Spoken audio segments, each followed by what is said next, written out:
In a day and age where the competition is cutthroat, everyone is working long, hard hours. Everyone wants to be an entrepreneur and escape the 9 to 5. Even though it's easier today than ever before, it still seems like your dream life is slipping through your fingers. How do you attain the life that you desire? You will get the life you desire if you match its value. To increase your value, you must increase your perspective. And for that, you are in the right place. The goal of Prime Complex is to make you reach the self-improvement singularity to become the best problem solver you want to be, so you can achieve your definition of success. The singularity is the dawn of the exponential phase, a time interval which signifies the tipping point of an exponential growth in your problem-solving ability, catalyzed by a positive feedback loop between a few key principles: reflection, habits, and leverage. Derived from the technological singularity coined by John von Neumann, a theoretical tipping point in the future that causes intelligence to skyrocket, caused by a positive feedback loop between AI, biotechnology, and computer processing power. Many people have hit the singularity unknowingly. This is right before people start to pop off, gain success, and appear in the news, or gain a considerable following on social media and make it seem like they're an overnight success. Like Steve Jobs in 1977, when he launched the Apple II with Wozniak, and only 3 years later, Apple went public. Jobs became a multi-millionaire. These 3 elements make up your perspective. Habits and reflection are evident. Leverage is made up by tools that you leverage for your problem solving. Like a computer, but it can be as simple as a fire or a stick that leverage your ability to solve nourishment. By cooking the animal that you just kill with the stick. And people also leverage your problem solving through services, by creating a product for you, like your specialized hunting stick, or consulting you on how to hunt like a pro. Remember, there are 2 types of problems: logical and emotional. People are great in helping you solve emotional problems like loneliness, anxiety, or depression. Leverage is exchanged in a trade of value, with the currency being energy, which is the sum of love and money. People often help you solve problems out of love, your family and friends. Some people will ask money in exchange, like the employee for a corporation or your local baker. These 3 elements are overlapping. That's what creates the feedback loop. Leverage overlaps with habit through skill. Your tool using habits determine how effective they are. Reflection is a habit and can be done with others or with the use of technology. There are 2 types of singularities. The first one is just a feedback loop between habits and leverage, with scarce amounts of reflection. As you can see, the line is very wonky and caps off at your definition of success, but isn't quite stable because you don't know exactly what your definition of success is.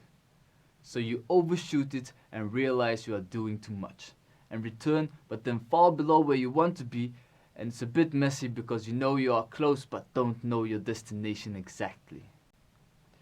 Picture the life of an ambitious young artist who spends years honing his skills of writing lyrics and transmitting the vibe. By optimizing his habits, he starts to gain an audience. They buy his music online, he builds up some capital and reinvests it in better equipment. This leverages his habits, and now even more people buy his music, And labels start to approach him with record deals, and now he has access to people, more money, starts giving concert tours, sells out whole arenas. He's doing everything he ever dreamt of. After many years of grinding, he decides to take it slow. He's content, stops writing new songs, goes to the beach every day, goes partying, and repeats this routine. His habits start to solve less problems that he is passionate about. Something feels wrong. He feels out of place. He doesn't understand because he has all of this money and success, but still feels like something is wrong. So he goes back to doing tours, and even though they are so intense and tiring, he feels the passion again. He continues to do them, but he still isn't sure. He would like to return to smaller, intimate concerts or just writing music, but no, he will miss the tours and the big money. He doesn't know his definition of success, how to balance his time doing what he loves. The second type is the most powerful. It implements the third element. And as we know, the difference between hard work and smart work is reflection. The implementation of reflection will result in a more explosive growth and a much smoother trajectory with stabilization at your definition of success that you are quickly able to identify because of constantly reflecting on it. There is a variant of this type, and this is how I personally look at success. Type 2 Unlimited, where success means to continuously increase your problem-solving ability, which leads to you being increasingly happy, which makes sense based on the flow state and the hypothesis of importance-based problem-solving. Solving more high-quality problems that you are passionate about increases your life satisfaction. It means that you don't have to reach your definition of success to be happy or to be successful. Once you have hit the singularity, you are successful because you feel that you are getting there. But okay, Jules, I understand that to achieve the life that I deserve, I need to increase my perspective so I can reach my definition of success. But how is perspective related to value? A perspective is a certain hierarchy of concepts that determine which and how problems are solved. It's your problem-solving ability. It will attract energy, a trait of value in the forms of love and money by solving valuable problems. It's unique, can be similar, but never 100% the same. It's your source of value. Remember the problem continuum from part 1? Everyone sees a different cluster of goals. For person 1, it might look like this. For person 2, it might look like this. With relative perspective, your problem-solving efficiency, at which you reach your goal, how straight the line is represented in percentage, for example, here it is 80%, determines how effective your output is for your input. And absolute perspective, your problem-solving ability, how fast you reach your goal, represented by the flow rate, is in problems per time unit. Flow rate is too abstract because a problem doesn't have a unit benchmark like a kilogram. We'll just say it took you 2 weeks. If you want love and money, you'll need to solve valuable problems. The value of a problem is determined by how important the solution is to someone and how many people have this goal, how much the previous clusters align. Cancer is a big problem for many people because it might kill them. So many people would trade a lot of value for it to be solved. That's why it makes a profitable business.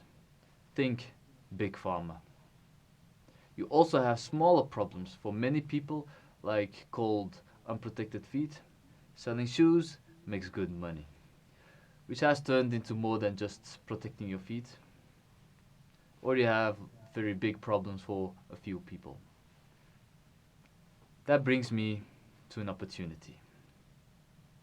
An opportunity is a problem for which the solution is very valuable and it aligns with your perspective. Expand your perspective means increasing your opportunities. Of course, we are not taking market saturation and trends in consideration, which are just problems that can be solved. Some people have an idea and cling to it because they think it makes them valuable. I recognize the thought pattern. But remember, the collective stream of thoughts. The collective stream of thoughts makes ideas time sequence dependent and place person independent. An idea itself isn't valuable. The implementation of that idea is.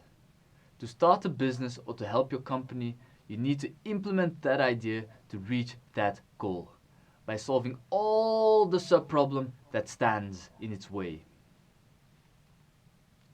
With the prime equation that we saw in part 2, we can practically increase our perspective by optimizing our beliefs with values and our habits with productivity systems, consisting of a reflection system and a second brain. Represented in a block diagram, your system serves as the feedback loop to optimize your input, your action, to get the maximum output, the reaction. Your perspective is the process that determines the reaction to your action, with deliberate actions going through the productivity system. Remember the second hypothesis, the Stafford effect? Decreasing the time interval between reflection decreases the interval of your optimized action-reaction loop and improves your perspective exponentially. Because you can implement the first hypothesis, importance-based problem solving, which increases your problem-solving ability by solving high-quality problems that you are more passionate about and increases your life satisfaction. In the next video, we'll learn to apply this theory with the principles of productivity systems. If this series of focus optimization is well received, I'll add the bonus video where I tie everything together with the flow state. I'll explain how this magical, wonderful thing can become tangible. So definitely give me feedback in the forms of likes and comments if you have this desire. This is focus optimization, and I'll see you at the Singularity. Stay focused.